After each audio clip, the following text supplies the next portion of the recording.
Comment un continent qui regorge de richesses, un continent qui devrait être l'un des plus prospères au monde, est-il aujourd'hui l'un des plus pauvres? C'est le grand paradoxe africain.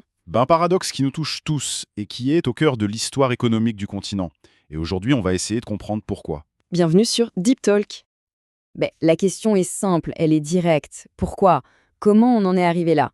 Une terre si riche, avec une population si jeune et dynamique, et pourtant c'est là qu'on trouve le cœur de l'extrême pauvreté mondiale. Pour avoir ne serait-ce qu'un début de réponse, il faut remonter le temps. Il faut plonger dans les racines du système actuel.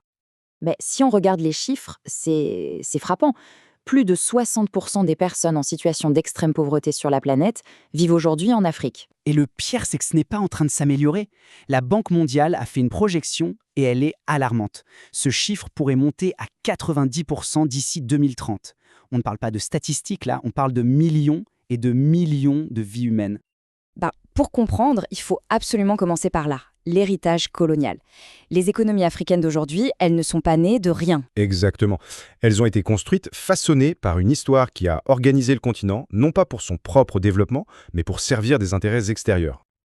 Et cette chronologie, elle montre bien comment le mécanisme s'est mis en place. 1885, Berlin, on trace des frontières à la règle, on divise des peuples, tout ça pour l'exploitation. Puis dans les années 30, le système est bien en place et on utilise déjà la dette comme une arme pour soumettre. Résultat, quand les indépendances arrivent dans les années 60, le piège est déjà refermé. On a une liberté politique, oui, mais l'indépendance économique, c'est une autre histoire, avec ce fardeau des dettes coloniales à rembourser. Cette idée, elle n'est pas du tout nouvelle. Écoutez bien ça, c'est Rosa Luxembourg qui écrivait en 1913, bien avant la plupart des indépendances, que les prêts étaient le moyen le plus sûr de tenir les jeunes pays en tutelle. Incroyable, elle avait déjà tout compris. La dette, pas comme un outil pour aider, mais comme un instrument de contrôle. C'est la définition même du néocolonialisme, avant même que le mot n'existe vraiment.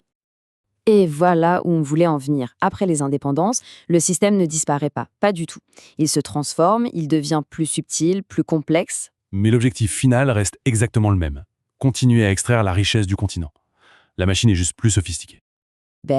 Le mot-clé, c'est celui-là, extractivisme.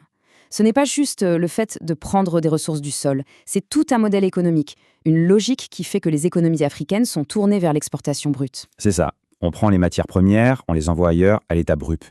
Et donc, il y a très peu de valeur ajoutée qui reste sur place. Ça empêche de construire des industries locales solides, de créer des emplois qualifiés. Le cœur du problème est là. Alors, comment ça se perpétue concrètement? C'est un cycle, un véritable cercle vicieux. Étape 1, on accorde des prêts, souvent pour les projets gigantesques qui ne profitent pas du tout aux populations ou même pour soutenir des dictatures. Étape 2. Une crise arrive, souvent de l'extérieur, comme la hausse des taux d'intérêt aux États-Unis dans les années 80, et d'un coup, impossible de rembourser. Et là, qui arrive en sauveur? Le FMI, c'est l'étape 3. Le FMI aide en imposant des coupes drastiques dans la santé, l'éducation, l'austérité. Et pourquoi? Pour obtenir de nouveaux crédits qui serviront à rembourser les anciennes dettes. La boucle est bouclée, la domination financière est totale. On fait une petite pause ici. Si cette discussion vous intéresse, si vous trouvez que c'est important, c'est le moment de nous soutenir. Abonnez-vous à la chaîne, laissez un pouce bleu et surtout partagez votre avis dans les commentaires, c'est essentiel pour nous. Allez, on continue. Pendant que ce cycle tourne, regardez ce chiffre, 88,6 milliards de dollars. C'est la somme qui, chaque année, s'évapore du continent.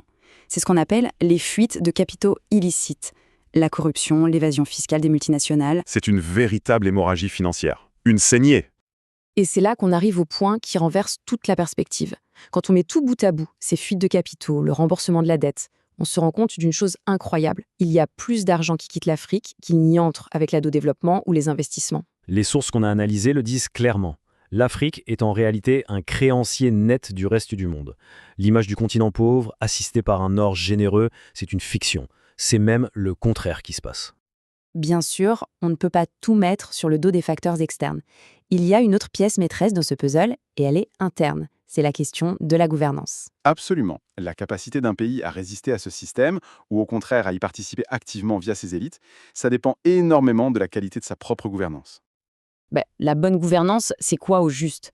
Ce n'est pas juste un mot à la mode, ce sont des choses très concrètes, mesurables. Est-ce que les citoyens peuvent s'exprimer? Est-ce que le pays est stable? Est-ce que les services publics fonctionnent? Et surtout, est-ce qu'on lutte vraiment contre la corruption? Quand ces piliers-là sont solides, un pays peut s'assurer que ses propres richesses profitent à sa population. Mais quand ils sont fragiles, la porte est grande ouverte au pillage. Et quand on regarde la carte politique du continent, on voit bien que c'est une mosaïque très complexe. Il y a des démocraties, des régimes autoritaires et beaucoup de zones de conflit. Et cette instabilité, ce n'est pas un détail, c'est un frein énorme au développement. Ça empêche de penser sur le long terme et malheureusement, ça crée un terrain très fertile pour la corruption et les ingérences. Alors revenons à l'instant sur le rôle d'institutions comme le FMI. Sur le papier, leur mission est d'aider, de stabiliser. Mais les critiques qu'on trouve dans nos sources, elles, peignent un tableau très différent. Oui, un tableau où cette aide a souvent servi à maintenir au pouvoir des dictateurs alliés de l'Occident, empêchant toute alternance politique. Et où les politiques imposées ont surtout profité aux intérêts étrangers, souvent au détriment des populations locales qui ont subi l'austérité de plein fouet. Bon, le constat est assez sombre, mais le but n'est pas de rester bloqué là-dessus. Le plus intéressant, c'est qu'il y a des alternatives. Exactement. Partout sur le continent, des mouvements sociaux, des chercheurs, des communautés locales ne se contentent pas de critiquer. Ils construisent, ils explorent d'autres voies, des solutions concrètes pour sortir de ce modèle. Et ces alternatives, ce ne sont pas des rêves inaccessibles. L'audit citoyen de la dette, par exemple, ça a été fait en Équateur. Ça leur a permis d'annuler une partie de leur dette et de réinvestir massivement dans le social. Alex, l'agroécologie, c'est une réponse directe, concrète pour la souveraineté alimentaire. Et ce droit de dire non, c'est un outil juridique de plus en plus utilisé pour que les communautés locales aient enfin leur mot à dire sur les projets qui détruisent leur environnement. C'est redonner le pouvoir à la base. Ce qu'on voit ici, c'est un vrai changement de logiciel. On passe d'une vision mécanique, extractive, on prend, on vend, à une approche beaucoup plus organique. Une approche qui respecte les cycles de la nature, qui respecte les communautés, qui pense au long terme. C'est une autre vision du développement. Et cette citation, elle est d'une puissance. Elle vient d'une organisation féministe brésilienne, mais elle est universelle. Elle nous dit quoi? Elle nous dit que tous ces combats sont liés. Ça ne sert à rien de se battre pour une agriculture écologique si dans le même temps, les femmes subissent des violences. La justice sociale, la justice environnementale et la justice de genre, ce sont les 3 faces d'une même pièce.